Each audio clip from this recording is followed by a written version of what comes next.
Praise the lord, హల్లెలూయా. మన ప్రభు అయిన యేసుక్రీస్తు మనం అందరికీ శుభములండి. అందరూ బాగున్నారా? సిస్టర్ బాగున్నారా?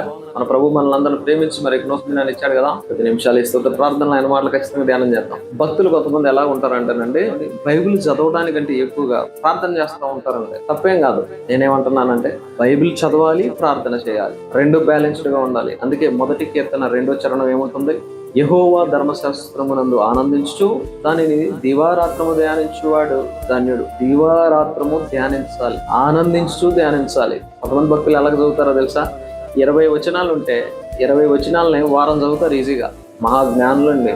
మరి ఆ స్థితిలో ఉన్నామేమో ఒకసారి సరి చూసుకో, ఒకసారి పరిశీలించుకో. కొంతమంది ప్రార్థన చేసినా కానీ ఎలా చేస్తారో తెలుసా? ప్రార్థనలో వాళ్ళ అవసరాలే ఉంటాయి. వాళ్ళ అవతల వాళ్ళకి ఎవరికో వడ్డీకి డబ్బులు ఇచ్చుంటారు, వాళ్ళు టయానికి ఎవరో ప్రభా వడ్డీ డబ్బులు వాళ్ళు ఎన్నికి ఇచ్చేలాగా వాళ్ళ మనసు మార్చుతండ్రి అని చాలా భారం కలిగి ప్రార్థన చేస్తూ ఉంటారండి. మనం అందుకే బైబిల్ ఎక్కువ చదవాలి, ఆనందించుతూ చదవాలి. ఎప్పుడైతే అని కాదండి. దీవారాత్రము దానిని ధ్యానించేవాడు ధన్యుడు అన్నాడు కదా. ఆనందించు చదివేవాడే ధన్యుడు. కాబట్టి మనం బైబిల్ ఎక్కువ చదువుదాం, ప్రార్థన కూడా ఎక్కువ చేద్దాం. రెండు ఈక్వల్ గా బ్యాలెన్స్ చేద్దాం. అటు కృప మనందరం పొందుకుందాం గాక. ఆమేన్.